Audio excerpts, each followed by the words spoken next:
What's shaking, BookTube? My name's Cam, and welcome to a brand new segment I'm doing called Featuring BookTubers, where I talk about some fun, random stuff with various BookTubers that you either know and love, or you should be knowing and loving, in the most appropriate sense of the word. Today I'm having a chat with Gintare, or G as I call her, from Book Roast. So today we're talking about our top book villains, and this is the first in a new segment I'm doing called Featuring BookTubers, and that's going to be... How you doing, G? It's just easier. Exactly. So why don't you tell them what our first book villain is we're talking about today? So we're talking about, what did you say? The first book villain. All right, so we're starting Who now. planned all this out? My first villain is from Game of Thrones, and I like this villain not because it's not really a villain. I don't think you have villains as such in Game of Thrones, and every character is flawed, but some are, more than others. So I chose Tywin Lannister. That guy. It's a good one. Father of the Year. I thought you were going to say like Ramsay Bolton or something, because that's the one everyone always jumps to with Game of Thrones. And it's true, but I think easy to hate, and whilst Tywin has more layers to it, like you can see his point, but you still despise him. So I think it's more interesting. Yeah, absolutely. Have you read like all the Game of Thrones books? Oh yeah, just that's the thing. I read all of them except for the last one because I stopped and I don't remember. Oh, that's fair enough. I haven't read any of them, so. But you have them. Yeah. But look at how big they are. I'm not going to get around to that anytime soon. Is he different in the books? Not really, actually. Okay, so it's pretty much. Are you up to date with the TV show? 100%. Yeah, there's not a whole lot more I can really say. Like that. Oh, sorry.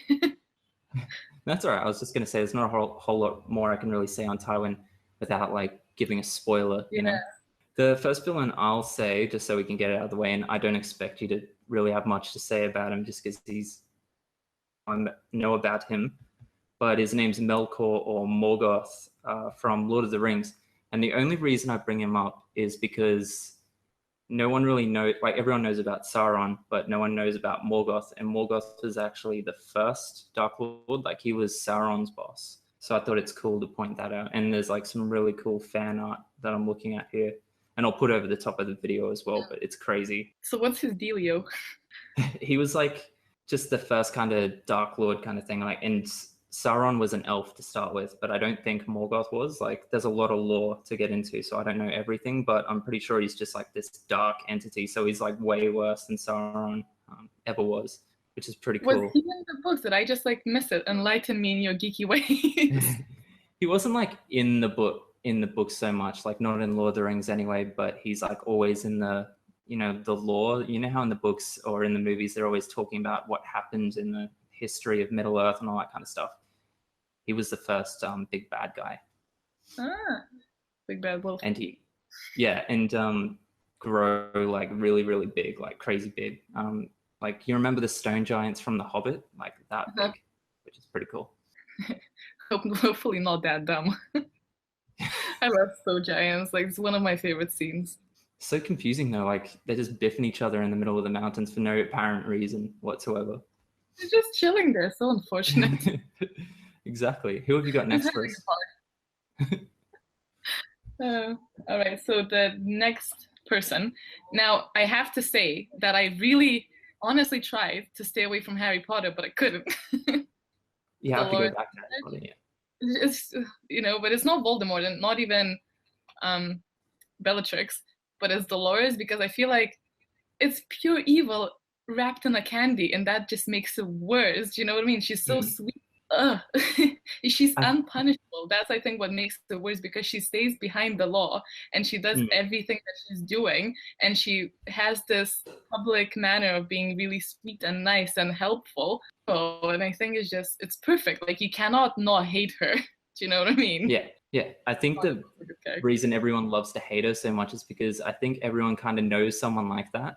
Like you know, that really relatable. Maybe not to that extent. Arrogant, sweet. Yeah, absolutely. There's like always that arrogant person who just kind of has a shield to hide behind. Yeah, I think maybe so annoying. everyone had like a boss, something similar to that. Like a boss would be a character that's like Umbridge. Yeah, exactly. Like the type of person who just is so adamant that they're always right. Yeah, and also pretending to be really good and helpful in front of like customers, let's say, and then once you actually boss, just like a true nature comes out. Yeah, exactly. And I don't fully understand what the deal was with all the pink and the cats and stuff. I feel like that was another reason just to friggin' hate her. Like I love cats and all that, but just all this stuff jumping out of you, jumping out of you. There's loving cats, and then there's being a cat lady. Yeah. Because I mean, I love my cats. I love dogs more, but no, wait, take that out. That's a horrible thing to say. That's a lie. That's a damn lie. No, I love my cats as much as I love dogs, but cats in general, I love any animal, but I prefer dogs. Yeah. But to have cat posters and cat like plates things and like that little meowing everywhere from the movies, like, oh. Yeah. She probably had one of the most satisfying downfalls as well, like, you know, getting dragged away by the centaurs. That was amazing. I know. So satisfying. It really makes me wonder what's her backstory, because I read a lot about stuff, but I never really heard anything about Umbridge, because shit must happen to make her like that. That's a good point. That's a really good point. My next villain, I had Count Olaf next. Have you read Series of Unfortunate Events? I have not. Have you seen the show? Or yeah, I've seen the show. Do you know? Movie, yeah. I'm familiar. Well, there you go. I just haven't read it. Yeah, no, that's okay. I think I like him just because he's so eccentric. But like the thing with villains is they're always either too eccentric so that they're not scary anymore, or they're too scary and they don't have any charm. And in the books, at least, Count Olaf had the perfect balance where he'd still scare the shit out of you because he's doing this crazy stuff, and he would just kill people, like no hesitation. But then on the other hand, he's so ridiculous. I just love it. I sort of like obviously I haven't read the book, so I don't know how he is in the books, but I think either from the movie or from, I don't know, I always felt some sort of like sympathy towards him because I feel so bad for him. He seems to be like, at some point he seems like he was a good person, and then like a lot of crap happened to him, and now he's just like, whatever.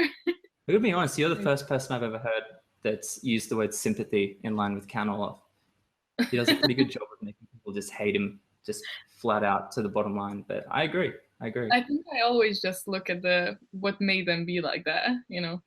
Yeah, that's one of the best parts about villains is like how they came to be. Yeah, which is really a good segue to my next one, which is Joker. Perfect. So someone had to say it. Oh, sorry? I was just saying someone had to say Joker. Yeah, Joker, I think it's one of the top villains in just, you know, the history of time, for me at least, especially because it's so clear that something really bad had happened to him, but every time his story changes, so nobody really knows what it was. So I think that makes it like, that's the best part.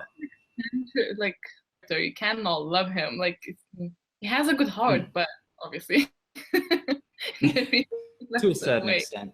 Yeah, I think when his were you first past keeps like shouting out, and he's kind, and then obviously his craziness goes full on and then kills everyone. Exactly. When were you first exposed to Joker? Like, when did you first see him? I used to watch the Batman cartoons, so that was probably my first. Very old. You have you have Killing Joke, don't you? Yeah, I read it actually last month. That's one of my favorite comics of the Joker. The ending, oh my god, it was so good. It's so sad. There's a lot of controversy around the ending. Yeah, I love Joker. Like, he gives the feels. He's such a sad character as well. I feel like it's just so much sadness. Yeah, I agree. You want to know something funny though? Once in my life, I've gone to like a comic convention thing and dressed up. And the one time I did it, I dressed up as the Joker when he wears like the Hawaiian shirt and the hat and, you know, the big bus driver socks and stuff. I have some photos which I'll probably put over the top of the video, so you won't see them until the video goes up. Man, sorry, go on. I was just going to say it was funny because I met George R.R. Martin when I was dressed like that, and there's this photo of him looking at me, and he just looks freaked out. It's hilarious. Did you speak with him? Yeah, I got an autograph. It was like really brave. Right. We went to where did you go? Like Comic-Con? It was like the Australian version, which is called Supernova. All right. We went to the Comic-Con, but we went with a very short notice, so we didn't dress up. Although we tried to pull something together, very short notice, and we were wanting to go as Greed and the Greed. Have you seen the Full Metal Alchemist? I don't think I know that one. Oh, okay, watch it. It's great. Either read it or watch it, but watch it. Anyway, the only time that we really dressed up something from the books was on the Halloween, and Logan was Jamie. I'll send you a picture. You can put it in. Yeah, definitely do that. That'll be awesome. Suppose I'll jump into my third and final villain, which was Moriarty. I almost forgot for a second, but yeah, Moriarty, Sherlock Holmes. Hands down, best villain ever, in my opinion. Just because there's always a villain who is the counterpart to the hero, but Moriarty is just more so that than any other villain I've read about. He's just equally brilliant. I used to be terrified of him when I was little, because he's very creepy, but I think there's always this level of brilliance that's really scary. Yeah, see, that's the thing. He was like the only one who could scare Sherlock, pretty much. I think it was Moriarty and Mycroft are the only ones who are like equally or smarter than Sherlock, he said in one book. Yes, Minecraft. Yeah, exactly. Mycroft's going to be really fat. Out of him. That's one of the best things about the Sherlock short stories as well, is the banter between Mycroft and Sherlock is exactly like the shows and the movies. They just have so much banter. It's hilarious. Have you seen the show? Yeah, I've seen basically all of it except for that elementary show. I wasn't really all too interested. Right. I don't know. It didn't look very interesting. I don't know. I only watched the newest one. You know, the British one. All of them are British. Yeah. But I accidentally were watching the newest season, and I accidentally went and put on the last one because that one just popped up and we thought it was the first one, so we watched the last one. So we haven't seen the two previous ones, but next Momo. He just like knocked over the washing. Whatever. It wouldn't be a book roast video if Momo didn't make an appearance, so. No, but look, he just knocked it over. Like a little shit he is. Fat cat. But yeah, what was I saying? Oh yeah, I don't know how I feel about it, the last episodes. Like, did they have to end it with them running? I'm like, oh my god. They have to. Yeah, it's a bit cheese. Yeah, it is a bit cheesy. Yeah. Did you know Moriarty was only in like 3 of the actual Sherlock Holmes stories? In the rest, he was just like talked about. He was only actually in 3, which I think is some cool fun fact trivia for you. I know, sometimes the lack of the villain it gives this feeling of dread. I think that's what it was for The Name of the Wind that I really liked, with the Chandrish was also on the list, but didn't make the top 3. Well, but I think just the absence, is there, but you don't anything because you haven't seen his behavior, you don't know what's up. Yeah. So it's really scary. Yeah, exactly. Makes it all mysterious. Yeah. Well, my 3 are done, so you can pretty much take it away. Do you not have any more at all? No, that's it. I'm done. Cool. Well, the other one I said was Chandrish, or however you pronounce that. I always get butchered in the comments for pronouncing things. But yeah, I already explained why. And he pronounced it the Chandrian, I'm pretty sure. Chandrian. Cool. I'm reading the Night Circus, and there's a character who's very similar to this name, so I keep like going between them two. I don't know which one's which one anymore. So I explained already why I think he's a good one. Well, that's pretty much it done, but thank you again for hanging out with me. No worries.